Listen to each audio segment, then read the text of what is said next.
What's shaking? Hey, I'm Rick Jordan. Today, we're going all in. Today, we're going to talk about intention and what you look for in life, what you look for in really anything. And this is something you're going to want to share out with 3 people too, because I think it'll help you in a lot of ways and everybody else that you share this with, everybody that you interact with. And I know that it will, because I know that this is information and just thoughts and just encouragement that people need to hear. All right, because I'm going to give you some hardcore steps today on how to look for the best things in your life. You with me? Yeah, I know you are.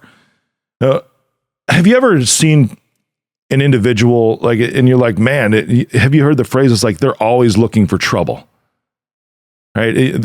But that's such a. It's a phrase that's been used for people that, might just like to stir the waters a bit, might like to rock the apple cart. These are other fun phrases that I'm bringing up right now. I don't know where they're coming from, to be honest with you. Just coming out of my crack today, because these phrases just pop up, and it shows that I've heard a lot of things in my life too, like from generations beyond me, which are pretty cool.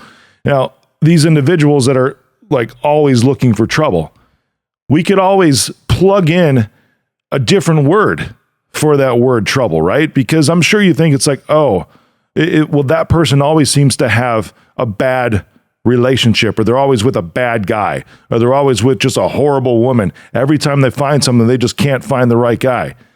Well, maybe they're looking for a tumultuous relationship, so that person isn't always looking for trouble. They're looking for a bad relationship. Or this person, man, they can't hold a job, right? They're always looking to get fired. These are thought patterns as you see actions play out when you observe an individual, anybody who just seems to be repeating the same exact scenario every single week, every single month, every single year. And you're like, man, when are they going to break this pattern? Especially if it's somebody that you care about, right? Or this could be you if you just think, man, I can't find the right job. I can't hold a job. Or I wish there were some good guys out there. I've heard that one before, right? Man, or I wish there was just a woman that I could find that was so caring. Why are all the women horrible? I've heard that before too. And it's like, because you start thinking these thoughts, you actually train your brain in a negative way to go looking for these things. Now, this could be based off of a trauma. It could be based off of just a bad experience that you had one time, and that formulated what you think all the experiences in that situation are going to be from that point on. Or you might have experienced it a couple of times. Maybe you just had some bad luck and you had something happen to you more than once, and now you're thinking that's the same thing over and over and over again, right? Well, today we're going to start to give you some exceptions on how to break free of this, because I'm going to tell you that most of the time that is not the way that it is. You've just created this story and you're playing this movie in your mind. It's like, oh, I've seen the ending already. This is just a sequel. Oh, hey, you know what? Here's a trilogy. Gonna get fired from this job, or this dude's gonna leave me, or she's going to just be horribly mean to me. That's just how it is. That's not how it is. Did you hear me? That's not how it is. That's how you think it is. And what you look for is what you find. Let's try to break this, because I don't know if you do this, but this is something that I do. It's not consistently, but I'm generally a positive person anyways, because this took a while for me to get here. I did this years ago to where it was every single night I would write down something that I was thankful for. Now they call them like, practicing gratitude, right? That's the nice, cool catchphrase, right? Back then, 5-6 years ago, I was just like, I'm just going to write things down that I'm thankful for. That's it. And I would write them in a journal. I would take notes in my phone, whatever works, and begin to just write down the things that I'm thankful for. And you know what this did for me? Because this actually brought me out of a bad point in my life where I almost died. I've talked about my health issue before, when it was years ago when I almost died, but maybe not so much about my mindset on how I got out of this.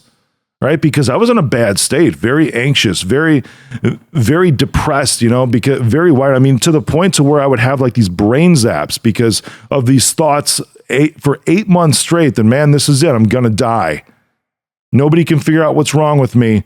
And you know what? I almost made it happen too. I know that, right? But then I was brought through that. Life was saved by an amazing surgeon.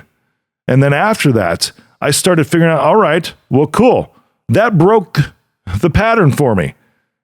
Actually, almost dying broke the pattern of these thoughts for me. I don't want you to go through the same thing because it sucked. It really sucks. So what I want for you is to give you ways to start pulling yourself up out of this hole you've dug for yourself mentally to where you're always going to look for bad things because of some experiences you've had, or maybe some experience that other people have told you that you had. This one sucks. When people tell you things based on their own traumas and be like, this is the way it is in life. Well, maybe that's the way it was for them, but you're not them. It can be totally different for you. Maybe, just maybe, you have a different purpose in life than that individual, or maybe, just maybe, you actually could experience some good things. I know that you can, and I'm going to show you how today.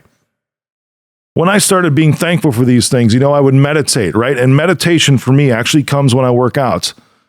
I never really put intention into working out before, but I found that that was a time to where I could actually quiet my brain. And I couldn't even do 10 push-ups coming out of this bad health thing that I had. But what it did is it created a space for me. It created this block in my day where I had nothing to do but get my body right coming out of this bad illness that I had, and also just process my thoughts. So it's like, what do I want to think on? That's what I started thinking to myself, right? Because what you look for is what you find. So I'm like, what do I want to look for?